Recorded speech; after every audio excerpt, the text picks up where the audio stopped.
महाराज की మంచి సమయంలో 10 నిమిషాలు దీనిలో మాట్లాడదాం. ప్రభు సన్నిధిలో ఈరోజు వాస్తవంగా నన్ను క్షమించమని కోరుతున్నాను. ఈరోజు నేను ఇక్కడ నా కొడుకుతో ఉన్నాను. యాక్చువల్లీ ఉదయమే అంటే నా ముందని వారం క్రితమే నేను నా కొడుకు ఇక్కడ రావాలని అనుకున్నాను. మన బుధవారం కూడా సార్ చెప్పాడు, నీ పిల్లలు కీబోర్డ్స్ రండి అని చెప్తే వస్తాం లేదు సార్ అని చెప్పింది. కానీ అనుకోరిందిగా ఉదయం మా వాడు మొత్తం చర్చలో కీబోర్డ్ కుట్టింగ్ వెళ్ళిపోయినాడు. ఇవాళ లేదన్న వార్త రాగానే వెళ్ళిపోయాడు. నేను మా ఓన్ నుంచి రాలేకపోతే అది నన్ను క్షమించగలుగుతున్నాను. దేవుని ఒక మాట వినక ముందుగా ఈరోజు మొదలుగా ప్రభు సన్నిధిలో మీతో కొన్ని విషయాలు నేను చర్చించాలనుకుంటున్నాను. మన రోజున ఒక 2 ప్రశ్నలు మీకు వేసి మనం ముందు వెళ్దాం. అదే కదా పులేసి మహారాజ్కి అమ్మా ఇంకా వినిపిస్తుందమ్మా? రైట్. ఒక 2-3 ప్రశ్నలు మీకు వేస్తానమ్మా. బావినమ్మా ప్రశ్నలు. దయ్యము మనిషిలో జరుగుతుందా? ఏమా దయ్యము మనిషిలో ఎప్పుడు జరుగుతుందో చెప్తారా?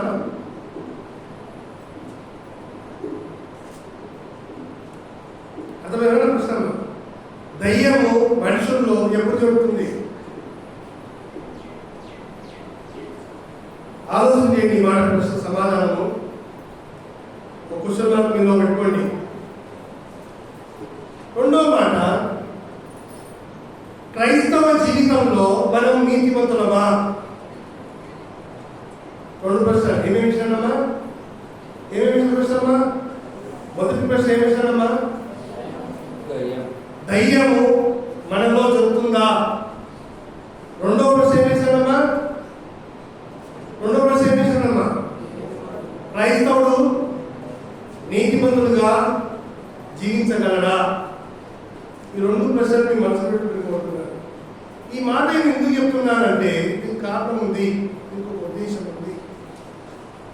ఈరోజు మనము పాల్గొన్న ఆరాధనలో ప్రభు భోజనం అంటాం, లేదా బలలో పాల్గొంటాం. మనం కనుక ఇది అనుక్షణము మన జీవితంలో మనము ఏమంటే ఒక క్వశ్చన్ మార్క్ వేస్తూ ఉండాలి. ఒకటానికి వస్తే మనిషికి ఏమేమి గుర్తు చెప్పడమ్మా? అమ్మా ఒకటానికి వస్తే నీకేం గుర్తు వస్తుంది చెప్పండి బాగమ్మా. అయ్యో చెప్పండి అమ్మా. ఏం గుర్తు వస్తుంది?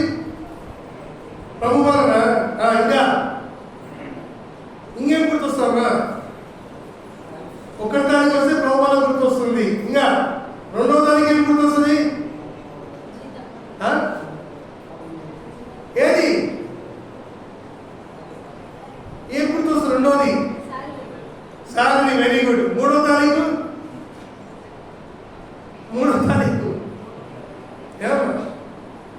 తారీఖు ఇంటి సంవత్సరాలు గుర్తొస్తాయి.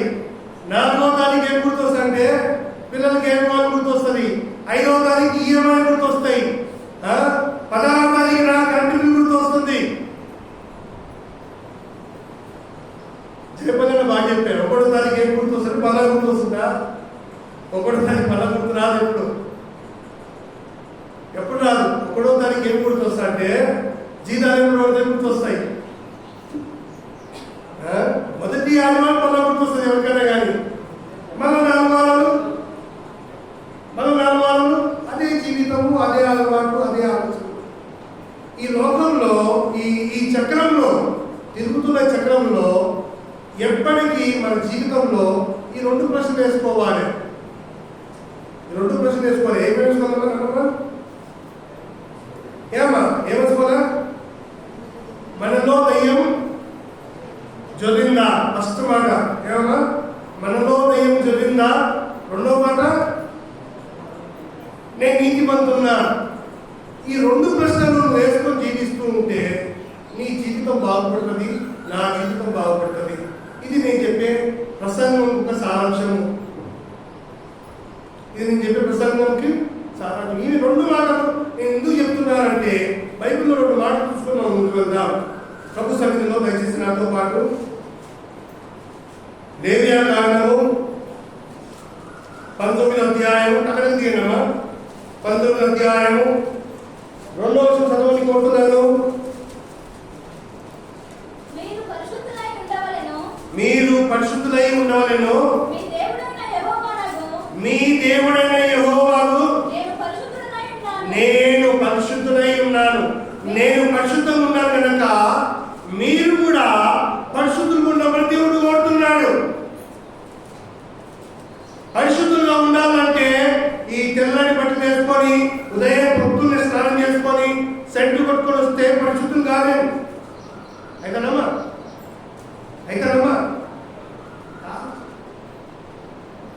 కోడి రూపాయలు బట్టలు వేసుకున్నప్పుడు పరిశుద్ధులు కాలేదు, నేను పరిశుద్ధి కాలేదు. మరి ఏం చేసి పరిశుద్ధులుగా అవుతామంటే ఈ బలలో పాల్గొంటే పరిశుద్ధులుగా అవుతాం. ఈ బలలో పాల్గొనక ముందు కదా మళ్ళీ సూత్రాలు ఇచ్చాడు దేవుడు. ఏమి ఇచ్చాడు సూత్రాలు? అపవాది లోపల వెళ్ళకుండా ఉంటేనే నువ్వు పరిశుద్ధులు. మళ్ళా అపవాది లోపల చదువునంటే నువ్వు పరిశుద్ధవు కాలేడు. యేసు ప్రభు కాలంలో కూడా యేసు ప్రభు 12 మంది శిష్యులను కూర్చోబెట్టుకొని వారికి భోజనం ఇచ్చి వారి కాలు అడిగినప్పుడు, ఎవరి కాలమ్మా అడిగినమ్మా? మహారాజ్కి అడిగినమ్మా? యేసు ప్రభు కాలు అడిగినప్పుడు ఆ 12 మందిలో ఒక శిష్యుని సంగతి చూద్దాం మనం. దయచేసి యోహాను సువార్త 13వ అధ్యాయము, యోహాను సువార్త 13వ అధ్యాయము 27వ వచనం చూడు ఒకసారి అమ్మా. యోహాను సువార్త 13వ అధ్యాయం 27వ వచనము. వాడు ఆ ముక్క పుచ్చుకునగానే ఏం ప్రవేశించాడు? సాతాను ప్రవేశించును. ఏ ముక్క పుచ్చుకునగానే ఏ ముక్కమ్మా? బల్ల ముక్క పుచ్చుకునగానే. ఎప్పుడమ్మా? బల్లలో ముక్క పుచ్చుకునగానే ఎవరు వచ్చినట్టు లోపడమ్మా? అంటే ఇప్పుడు మన జీవితంలో కూడా క్రియ ఆలోచన చేసుకుందాం. 12 మంది శిష్యుల్నే అపవాది వదిలినప్పుడు నిన్ను నన్ను వదులుతాడా? ఒక ప్రశ్న కోరుతున్నా. కొలేసు మహారాజ్కి మీకు అర్థమైన మాటమ్మా? ఆ 12 మందిని ఎవడు వదిలినాడమ్మా? ఎవడు వదిలినాడు? సాతాను వదిలినాడు. 12 మందిలోనే ఎవరిని వదిలినాడు? ప్రతి ఒక్కరిని ఏం చేసినమ్మా? జల్లు పట్టిండు. నిన్ను నన్ను వదులుతాడా? ఆలోచన చేయమని కోరుతున్నారు. కనుక ఈ 2 జీవితాలను అర్థం చేసుకోవాలి. క్రైస్తవ జీవితంలో ఈ 2 విషయాలు అతి ప్రాముఖ్యమైనవి. ఇది గుర్తు చేసుకోవాలి. నీలో కోపం వచ్చిందా? నీలో ఆవేశం వచ్చిందా?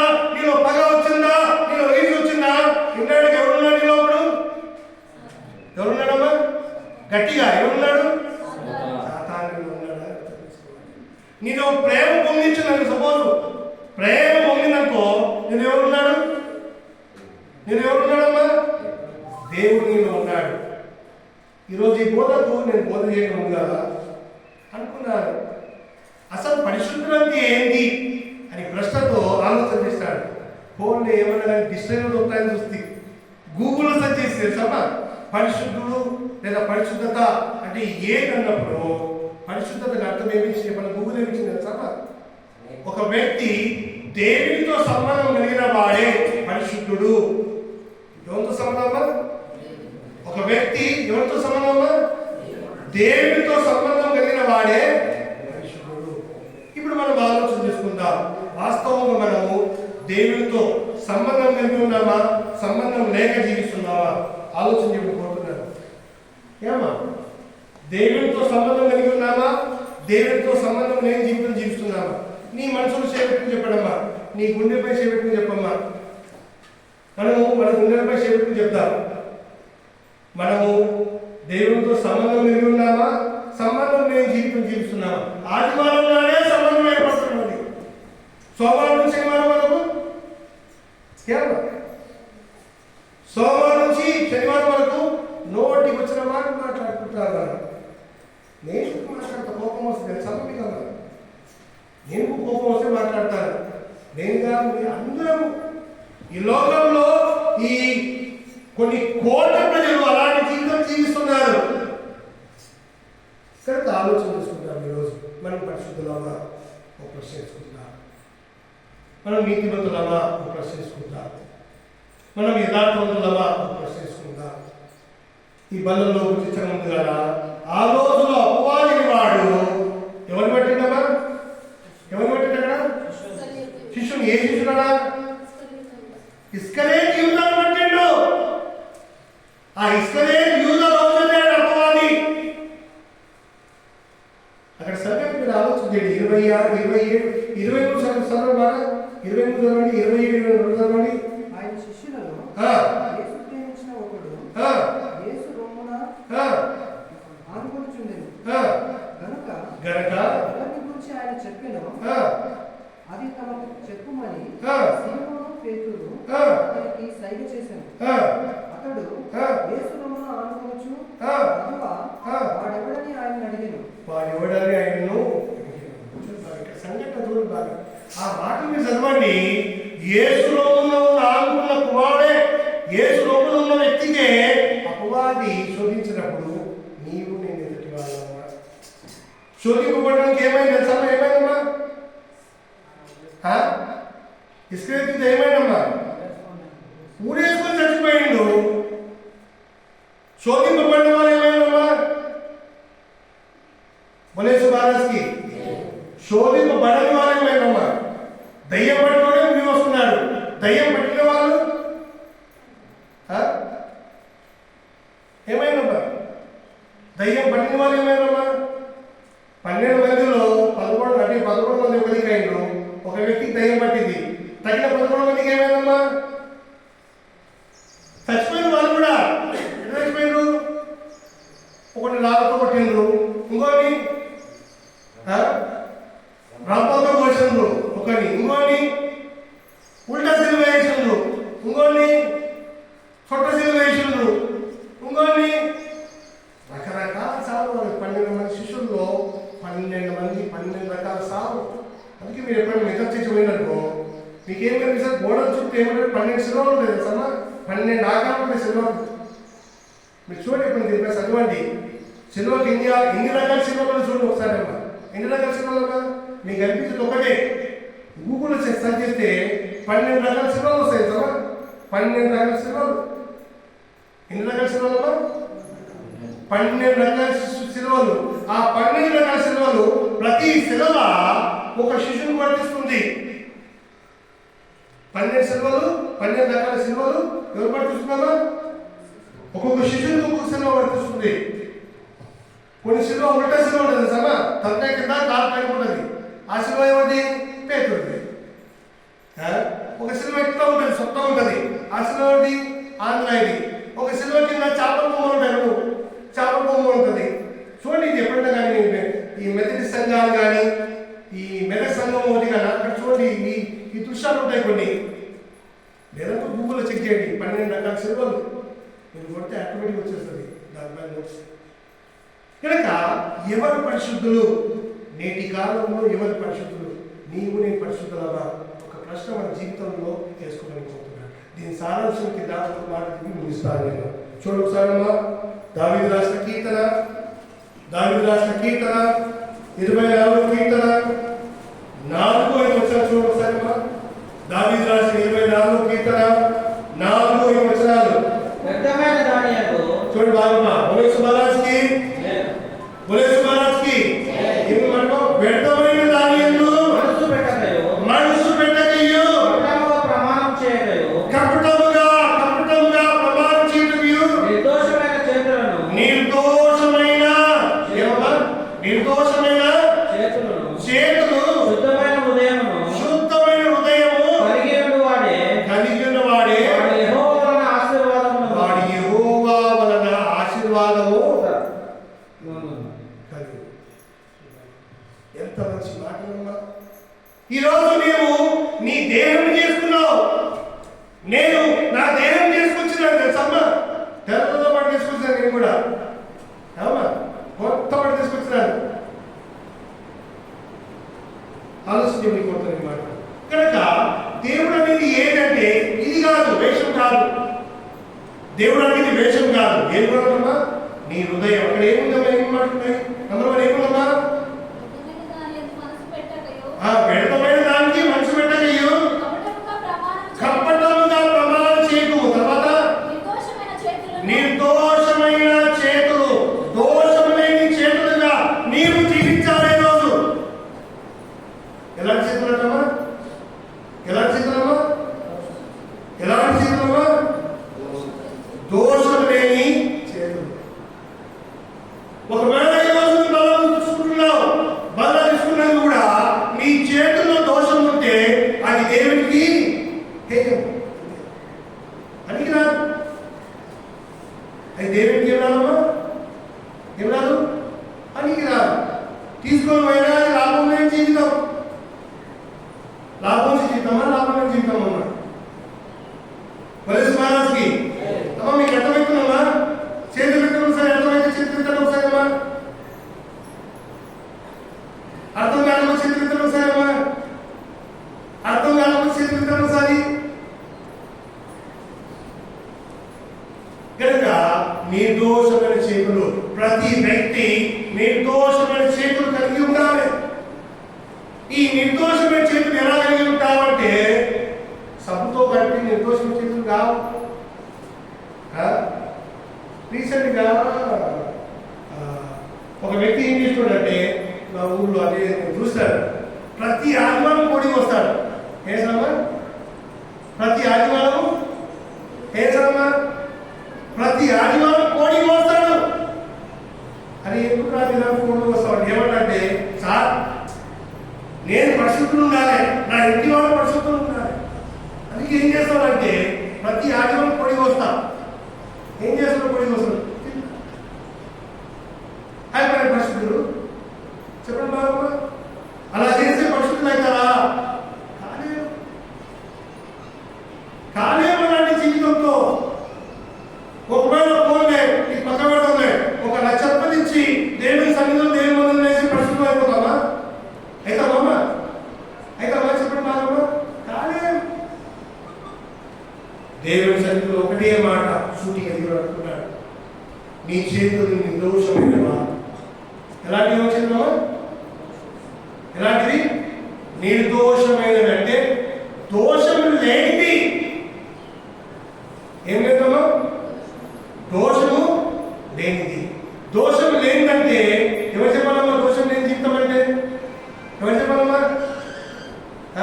నేను చెప్పేవాడిని కాదు, భాష చెప్తారా? ఎవరు చెప్తారమ్మా? నీ మనసు చెప్తారన్నమాట. నీ చేతులు ఎలాంటివి నీ మనసు చెప్తుంది. నీ చేతులు ఎలాంటివి ఆ దేవుడు చెప్తాడు, మనుషులుగా చెప్పేది. కనుక నీ చేతుల్లో దోషం ఉండకూడదు. ఈ దోషము, ఈ చేతులు అంటే ఎక్కడ గుర్తొస్తుంది? మనకు ఎవరు గుర్తొస్తారు? బైబిల్లో ఎవరు గుర్తొస్తారు? చెప్పండి అమ్మా. Right, very good. పిలాతు. యేసు ప్రభు శిలువ వేసినప్పుడు అనేక మంది వచ్చారు. వచ్చి ఈయన సిలువ వేయండి, ఈయన సిలువ వేయండి, ఈయన సిలువ వేయండి మొత్తున్నప్పుడు పిలాతు ఏమంటాడు తెలుసా? ఒకటే మాట, ఈ పాపంలో నా పాలు ఉండకూడదని తమ చేతులు పట్టుకుని పక్క తిరిగిపోతాడు పిలాతు. ఈరోజు నీ జీవితంలో, నీ కుటుంబంలో, నీ ఇంటి పైన ఆ దోషం ఉంటుందా? ఆలోచన దేవుని కోరుతున్నాను. మనం అంటాం తెలుసా, అందరూ క్రైస్తవులమే మనం, కానీ మన గుణాలు బాగాలేవు, మన ఆలోచనలు బాగాలేవు. మన గుణాలు, మన ఆలోచనలు బాగాలేవు. మీకు సింపుల్ చెప్పాలంటే అమ్మా, ఎన్నో కుటుంబాలు ఉన్నాయి తెలుసమ్మా. అత్తాలకు అంటే ఏమన్నా అత్తా కోడల్లో జగడాలు ఉంటాయి ఇంట్లో. క్రైస్తవులే, క్రైస్తవులే. ప్రేమ లేని జీవితం, సమాధానం లేని జీవితం. ఆదివారం గుడి అంతా ఉత్సాహం చెప్తాము, మంచి వంటలు ఉంటాం ఆయన గుడిలో, కానీ ఇంట్లో మాత్రం అత్తం పెట్టము, పెట్టము. గుడిలో మాత్రం అన్ని చేస్తాం పని, కోడలతో మంచి మాట్లాడము, కొడుకులుగా ఉంటాము, అత్తమ్మతో బాగా మాట్లాడలేము మనము. ఆలోచన కనుక ఆ దోషం నీలో ఉండకూడదు. యథార్థమైన మనసు, యథార్థమైన గుణగణాలు నువ్వు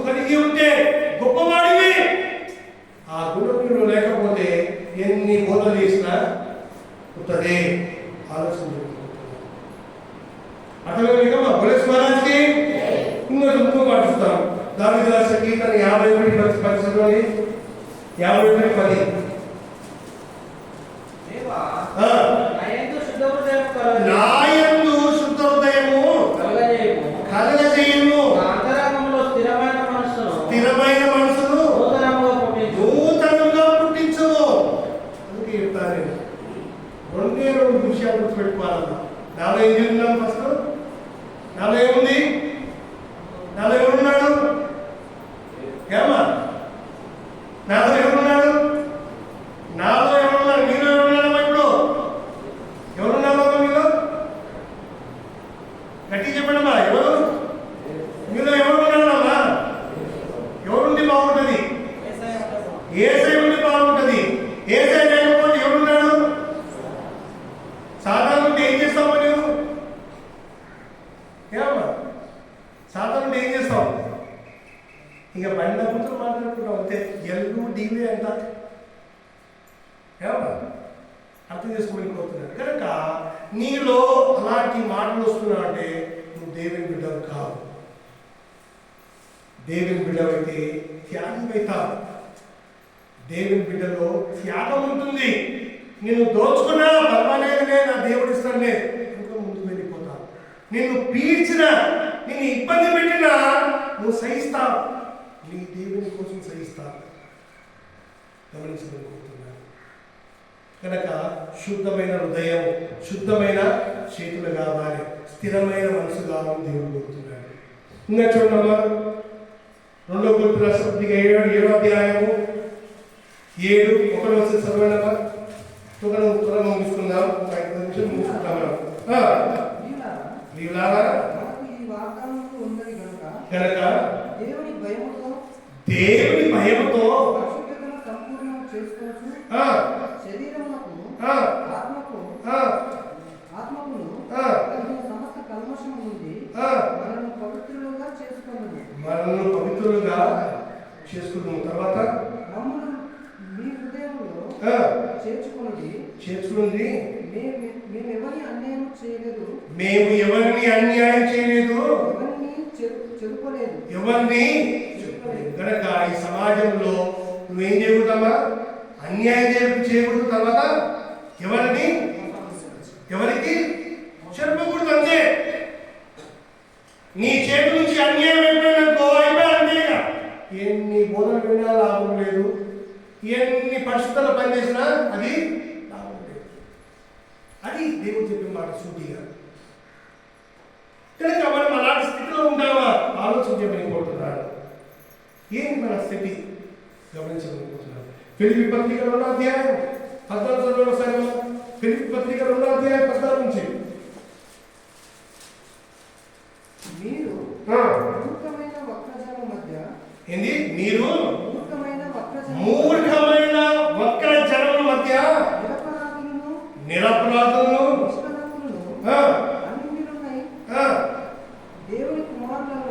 దేవుని కుమారులన్నట్లు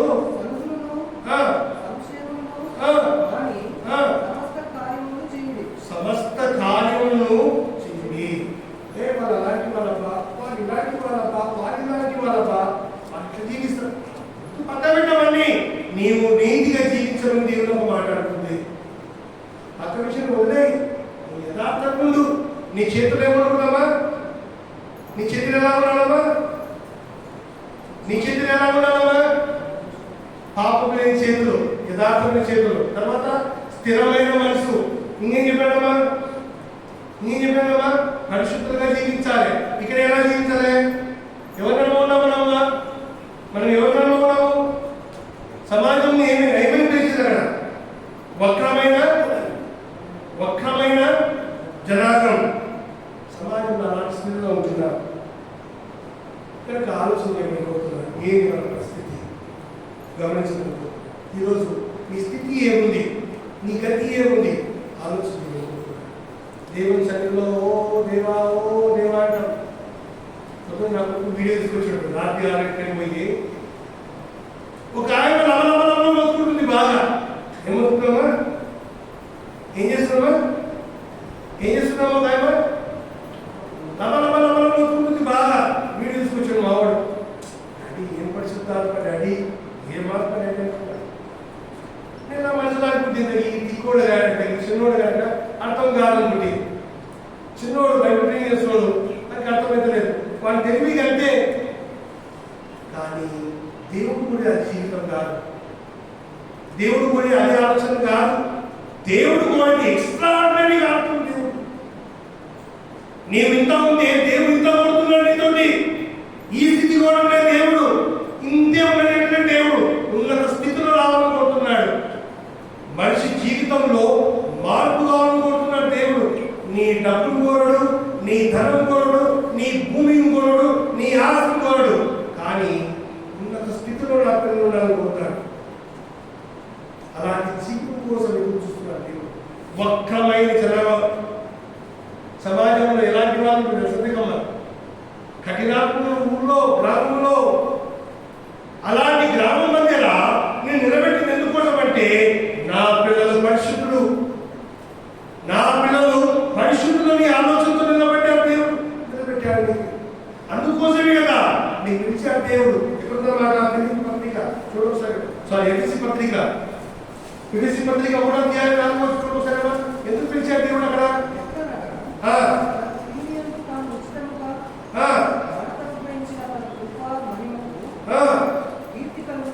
కీర్తి కలుగుతుంది బయటగా తన చిత్త ప్రకారమైన దయా సంకల్పం చొప్పున యేసుక్రీస్తు ద్వారా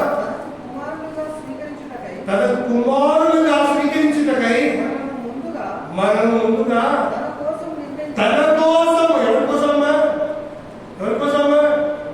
నీ పుట్టిలో ఎవరి కోసమ్మా? దేవుని కోసం నేను పుట్టాను. మీరు ఎందుకు పుట్టిను?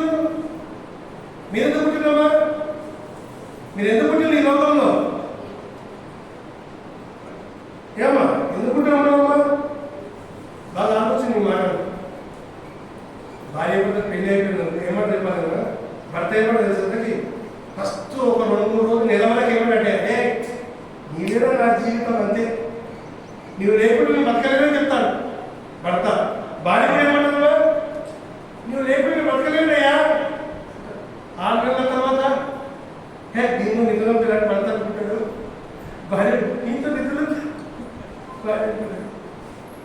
6 నెలల తర్వాత ఏమైందమ్మా ప్రేమమ్మ వాడు రాకుడి వారు ఇక వాడిని నెత్తి మీద ఏమంటే ఏం పోస్తారు అంతే. ఇక రాకుడి వారిని ఆలోచన చూడు బాగా. అది కాదు క్రైస్తవ ప్రేమ. జీవితాంతము క్రీస్తు కోసం నిలబెట్టడమే దేవుడి ఉద్దేశం. నీవు పుట్టింది ప్రేమించడానికి, నీవు పుట్టింది క్రీస్తు ప్రేమను గౌరవించడానికి. నేను చూస్తే ఏసై బిడ్డలు చూసినట్ల, నేను చూస్తే వీళ్ళంతా ఏసై బిడ్డలు ఇలాంటి వాళ్ళ ఇంత ప్రేమ కలిగి ఉన్నారా అని కొట్టి కూడా వాళ్ళు ఏమంటారు ఇంత ప్రేమ కలిగి ఉన్నారా. అలాంటి జీవితం కోసం నడుస్తున్నారు, అలాంటి జీవితం జీవిస్తున్నారు. ఆలోచన చివరికి ఒక్క మాట చూసి ముగిస్తున్నాను, ఒక్క మాట చూసి ముగిస్తున్నాను. 1 పేతురు 1 అధ్యాయం 1 పేతురు 1 అధ్యాయం 15, 16, 22 చదవండి. 15, 16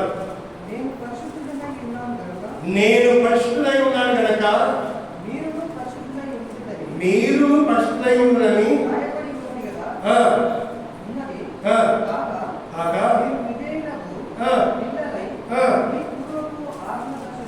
చాలా 20 రోజులు చదవండి. 22 మీరు శ్రేయా బీజం ఉంది కాక శాశ్వత జీవం గల దేవుని వాక్యం మూలంగా అక్షయ బీజం నుంచి పుట్టింపబడి ఉన్నారు కనుక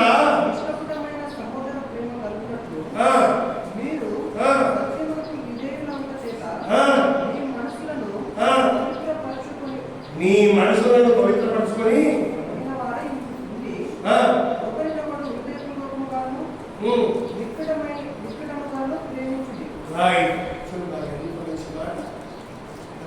కపటమైన మనసు లేకుండా యథార్థమైన జీవితం జీవించబోతున్నాను. ఒకసారి పనికి పోయి సాయంకాలం భర్త ఇంటికి వస్తే నా భర్త వచ్చిందని చెప్పి ప్రేమతో దగ్గర చూసుకుంటే ఆ ప్రేమ 10 మంది చూస్తారు. ఒకసారి పొలంలో పోయి అత్త ఇంటికి వస్తే అత్తను ప్రేమించడంతో గొప్ప ప్రేమ, అది మంచి జీవితం జీవిస్తారా సమాజం చూస్తుంది. నేటి సంఘంలో ఈ సమాజంలో అలాంటి ప్రేమ కొద్దువైపోయింది.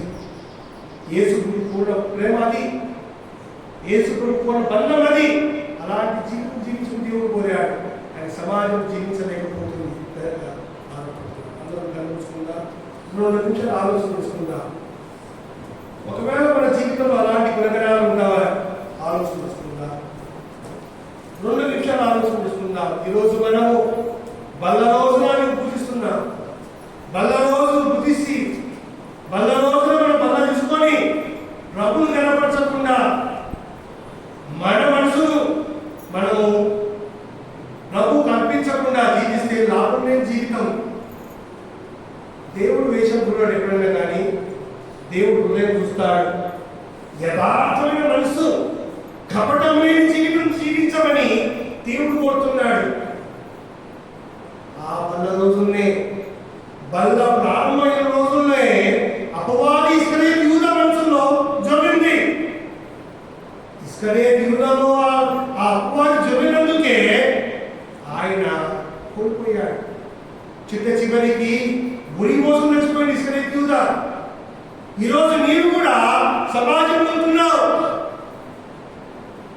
యేసయ్యను చూస్తున్నావు, గుడికి వస్తున్నావు, వెళ్తున్నావు, కానీ అదే జీవితం అదే ఆలోచన చేస్తే దేవుడు బాధపడతాడు. నేను సంఘం ఆలోచన చేయడానికి కోరుతున్నాను కనుక నీవు ఆలోచన చేసుకొని నీ మనసును స్వాధీనపరచుకుని కోరుతున్నాను. దేవుడు గొప్పవాడు, దేవుడు ప్రేమమయుడు, దేవుడు కరుణగలవాడు కనుక నేను ప్రేమిస్తున్నాడు కనుక నేను పిలిచాడు. నేను ఉన్నత స్థితిలో దేవుడు నడిపించాలనుకున్నాడు. ఈరోజు జీవితంలో మార్పు లేకపోతే మనం ఎన్నడూ కాదు. లేఖనాలను ఆలోచించమని కోరుతున్నారు. నీ ఎదుట పరిశుద్ధమైన గ్రంథం ఉంది కనుక ప్రభువా నాకు నడిపించమని కోరుతున్నాను. దేవా నీ మాట ప్రకారం జీవించడానికి నాకు నేర్పించమని కోరుతున్నాను. దేవా నీ అడుగుజాడల్లో నడిపించడానికి నాకు నేర్పించమని కోరుతున్నాను. అలాంటి కార్యం దేవుడు చేస్తాడు.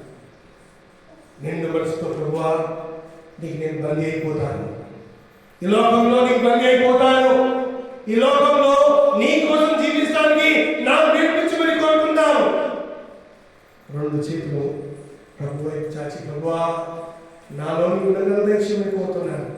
శిలవ శ్రమలు, శిలవ కష్టాలు నాకు దయచేయమని కోరుకుంటాను. అపవాది బంధకం నుంచి నన్ను విడిపించమని కోరుకుంటాను.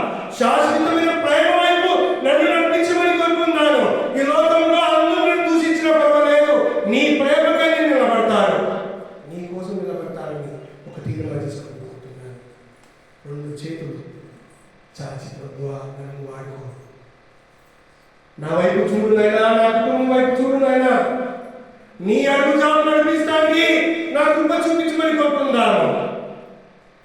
2 నిమిషాలు మీకు అవకాశం ఇస్తాను, ప్రార్థించుకోవాలి. ఈ లోకం కోసం కాదు, నీ దేవుని కోసం నీవు ప్రార్థన చేయమని కోరుతున్నాను.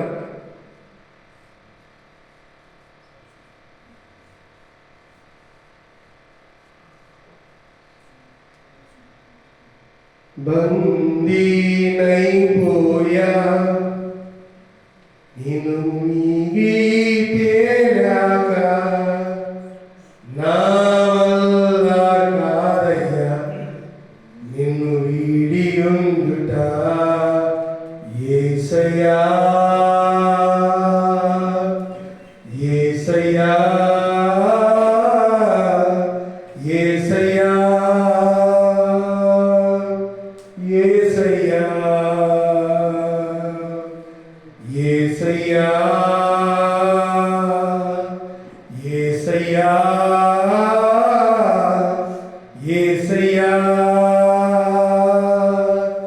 యేసయ్యా నన్ను వీడని నీ ప్రేమను ఎడబాయని